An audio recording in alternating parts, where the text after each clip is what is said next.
Students, कैसे हैं आप। मैं आसमा आज आपको हिंदी विषय का कक्षा 4 का पाठ 3 पढ़ाऊंगी, जिसका नाम है बचत का महत्व। ठीक है, ये कहानी थोड़ी बड़ी थी तो हमने इसको दो पार्ट में, दो भाग में डिवाइड किया है, दो भाग में बांटा है। अभी अपन इसका पाठ 3 का कौन सा भाग पढ़ेंगे? भाग अ। और कहानी का नाम क्या है? बचत का महत्व। ठीक है, बचत करना हमारे भविष्य के लिए बहुत जरूरी है, क्योंकि यही मुसीबत में हमारा सहारा बनती है। प्रस्तुत पाठ में बताए गए बचत के महत्व को पढ़ो और जानो। बचत पता है आप सबको क्या होती है? बचत वो होती है जब अपन कुछ पैसा अपने बुरे समय के लिए बचाकर रखते हैं। तो जो अपना हमारे घर के जो खर्चे हैं तो होते हैं, उनको खर्च करने के बाद में पैसा जो थोड़ा एक्स्ट्रा होता है, अधिक होता है, उसको हम बचाकर रख लेते हैं। वो हमारी क्या कहलाती है?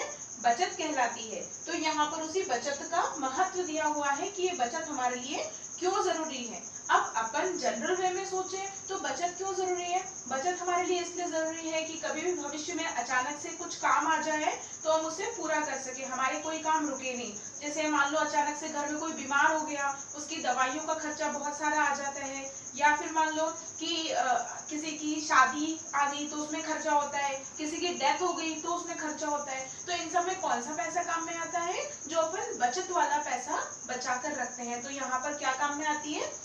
बचत काम में आती है। ठीक है, तो हम यहाँ पर वही पढ़ेंगे, बचत का महत्व, की किसी भी मुसीबत के समय में बचत हमारे लिए कैसे महत्वपूर्ण होती है। एक बार पंडित मदन मोहन मालवीय काशी हिंदू विश्वविद्यालय के निर्माण के लिए देश भर में घूम घूम कर धन संग्रह कर रहे थे। ठीक है, कौन थे पंडित जी? पंडित जी मतलब पंडित कौन होते हैं? विद्वान, जो पढ़े लिखे लोग होते हैं, वो कौन थे? मदन मोहन मालवीय जी। ठीक है, ये क्या कर रहे थे उस टाइम? कौन से विश्वविद्यालय का निर्माण हो रहा था? काशी हिंदू विश्वविद्यालय। विश्वविद्यालय मतलब क्या होता है? जो कॉलेज होता है, जो यूनिवर्सिटीज होती है, ठीक है, उसे कहते हैं। तो काशी हिंदू विश्वविद्यालय का जब निर्माण हो रहा था तो उसके लिए क्या कर रहे थे? ये घूम घूम कर धन संग्रह कर रहे थे। धन संग्रह कर रहे थे मतलब पैसा इकट्ठा कर रहे थे। ठीक है, क्योंकि पहले क्या होता था कि ऐसे पैसे इकट्ठे कर कर ही ये अस्पताल बनवाए जाते थे, कॉलेज बनवाए जाते थे, और इनके लिए ऐसा पैसा इकट्ठा करते थे, जगह जगह जाकर चंदा लेते थे। ठीक है, तो ये धन संग्रह कर रहे थे। कौन कर रहे थे? पंडित मदन मोहन मालवीय। काय के लिए? काशी हिंदू विश्वविद्यालय के निर्माण के लिए। ठीक है, एक दिन उनके मित्र ने उन्हें बताया कि कोलकाता के पास एक गांव में एक सज्जन रहते हैं, वे इस पवित्र कार्य में अवश्य ही आर्थिक सहयोग दे सकते हैं। बस फिर क्या था, मालवीय जी वहां पहुंच गए। ठीक है, जब ये ऐसे धन संग्रह कर रहे थे तो जो ये पंडित जी थे, पंडित मदन मोहन मालवीय, इनके एक दोस्त ने इनको बताया कि कोलकाता, जो कोलकाता है ना, उनके पास में, कोलकाता के पास में एक गांव है, वहां पर एक भले इंसान रहते हैं, सज्जन पुरुष रहते हैं, और वो क्या करेंगे? ये बहुत पवित्र कार्य है ऐसा कि महाविद्यालय के निर्माण में पैसा देना, तो वो क्या है, इसमें जरूर कुछ आर्थिक सहयोग करेंगे। आर्थिक सहयोग करना मतलब रुपये पैसे से किसी काम में मदद करना। ठीक है, तो वो कर सकते हैं। तो बस उन्होंने ये सुना मदन मोहन मालवीय जी ने, पंडित जी ने, और वो वहां से निकल गए। कहाँ जाने के लिए? उन सज्जन पुरुष के वहां जाने के लिए, ताकि उनसे भी कुछ वो चंदा ले सके। ठीक है, पता पूछते पूछते वे उस हवेली तक पहुंच गए। दरवाजे पर दरबान ने पूछा, किससे मिलना है? ठीक है, अब हम कहीं जाते हैं अनजान जगह पर तो हमें सीधे से थोड़ी ना पता होता है कि हाँ ये वाला घर उनका है। हम पूछते पूछते जाते, थोड़ा यहाँ पूछा कि भाई आप इनको जानते हो क्या, इनका घर कहाँ पर होगा।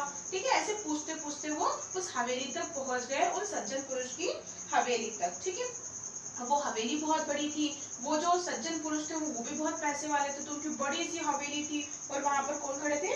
दरबान खड़े थे वहां पर। ठीक है, जो गेट कीपर होते हैं, गेट के वहां जो खड़े रहते हैं। ठीक है, तो जब ये पंडित जी वहां पर पहुंचे, दरबान ने पूछा, किससे मिलना है? किससे पूछा? पंडित जी से। मालवीय जी ने सेठ जी का नाम बता दिया। ठीक है, जब दरबान ने पूछा किससे मिलना, तो मालवीय जी ने क्या बोला? इनको जो नाम पता था उस आदमी का, जो सज्जन पुरुष थे, उनका नाम बता दिया कि मुझे उनसे मिलना है। वह अंदर गया, फिर तुरंत वापस आकर मालवीय जी को बैठक में ले जाकर बैठा दिया।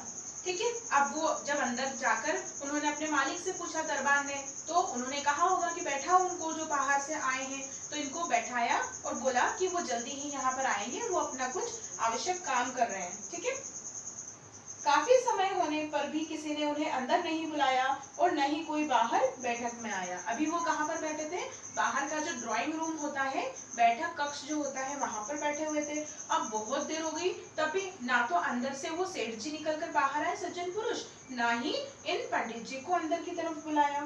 फिर अंधेरा होने लगा, तभी एक नौकर बाहर आया। उसने माचिस की एक तीली निकालकर एक लालटेन जलाई, दूसरी तीली जलाकर एक अन्य लालटेन जलाकर अंदर के लिए भी ले गया। मालवीय जी चुप बैठे रहे। ठीक है, अब क्या हुआ?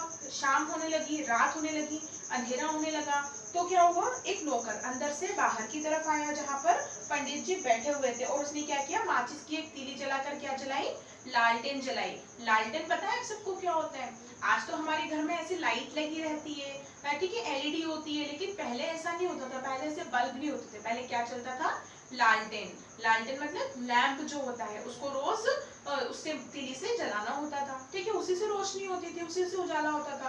तो जो नौकर बाहर आया, उसने माचिस की एक तीली जलाकर एक लालटेन जलाई और दूसरी तीली जलाकर दूसरी लालटेन जलाई। ठीक है, और दूसरी लालटेन क्यों जलाई? क्योंकि वो दूसरी लालटेन जला के वो अंदर की तरफ लेकर गया। मालवीय जी अभी चुपचाप वहीं पर बैठे रहे, कुछ भी नहीं बोले उस नौकर से। तभी उन्हें अंदर से एक रौबदार आवाज सुनाई दी। सेठ जी, आवाज सेठ जी की थी। रौबदार मतलब बहुत, मतलब जिसमें रौब हो, थोड़ा डरावनी, थोड़ी भारी सी जो आवाज होती है, वो रौबदार आवाज अंदर से आई। वो किसकी आवाज थी? सेठ जी की थी, उन सज्जन पुरुष की थी जिनके यहाँ पंडित जी गए थे। उन्होंने अंदर से ही उसे दो अलग अलग तीलियों से दो लालटेनें जलाते हुए देख लिया था। वे नौकरों को डांट रहे थे, तुमने माचिस की एक ही तीली से दो लालटेन क्यों नहीं जलाई? तुम्हें बार बार कहा जाता है कि इस तरह चीजों की बर्बादी नहीं की जाती, पर तुम सुनते समझते ही नहीं, रोज रोज फिजूल खर्ची किया करते हो। ठीक है, अब वो जो अंदर से सेठ जी की आवाज आई थी, वो क्या कर रहे थे? नौकरों को डांट रहे थे। क्यों? क्योंकि उन्होंने अंदर से देख लिया था कि बाहर नौकरों ने क्या किया, एक माचिस की तीली से एक लालटेन जलाई और दूसरी तीली से दूसरी लालटेन जलाई। तो वो डांट रहे थे कि तुम एक ही तीली से दोनों लालटेन नहीं जला सकते हो क्या? तुम्हें बार बार कहा जाता है कि ऐसे चीजों को बर्बाद मत किया करो, फिजूल खर्ची मत किया करो, लेकिन तुम समझते ही नहीं हो।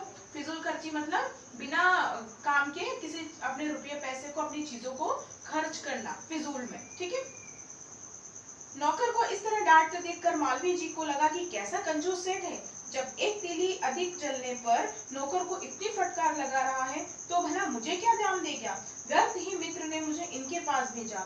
मालवीय जी मन ही मन बहुत निराश हो गए। ठीक है, अब जब पंडित जी ने देखा कि सेठ जी तो अपने नौकरों को ऐसा डांट रहे हैं, तो कितने कंजूस होंगे। कंजूस मतलब जो अपने रुपये पैसे को, अपनी चीजों को, अपने सामान को बहुत कंजूसी से खर्च करता है, जितना ज्यादा हो सके अपने पास इकट्ठा करके रखता है, अपने पास रखता है, ये खर्च नहीं करता।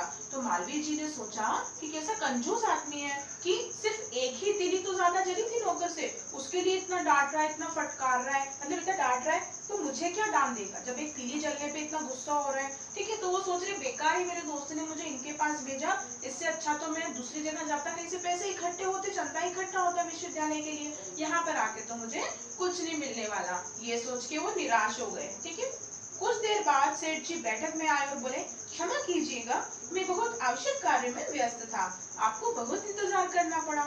ठीक है, थोड़ी देर बाद, अभी जब नौकर वहां से तीली लगाकर, लैंप लगाकर लेकर गया, लालटेन जलाकर, उसके थोड़ी देर बाद सेठ जी बाहर आए और पंडित जी से बोले, क्षमा कीजिएगा, मतलब माफ कीजिएगा, मैं एक बहुत जरूरी काम कर रहा था और उसी में बिजी था, आपको थोड़ा सा इंतजार करना पड़ा, उसके लिए मुझे माफ करना। उन्होंने नौकरों को आवाज देकर मालवीय जी के लिए जलपान लाने को कहा। फिर मालवीय जी से पूछा, यहाँ पहुँचने में आपको कोई असुविधा तो नहीं हुई? ठीक है, फिर मालवीय जी के पास जब आए सेठ जी, तो उन्होंने नौकरों से कहा कि कुछ जलपान लेकर आओ, कुछ नाश्ता पानी करवाओ इनको। फिर मालवीय जी से पूछा कि आपको यहाँ आने में कुछ असुविधा तो नहीं हुई? बिना किसी असुविधा के आप आ तो गए हैं ना यहाँ पर? मालवीय जी ने सहज मुस्कुराकर कहा, जी बिल्कुल नहीं, मतलब उन्होंने कहा कि मुझे कोई भी असुविधा नहीं हुई, मैं आराम से यहाँ पर आ गया। ठीक है, अभी ये जो अपन देख रहे थे, ये क्या था? इसका भाग अ, किसका? पाठ 3 का, कक्षा 4 की हिंदी पुस्तक का पाठ 3 का भाग अ था। अब इसके आगे क्या हुआ, क्या उन्होंने कुछ रुपये पैसे दिए या नहीं दिए, या क्या कहकर पंडित जी को वहां से भेजा वापस, ये हम कब देखेंगे? इसके पाठ 3 के भाग ब में। भाग अ के लिए इतना ही।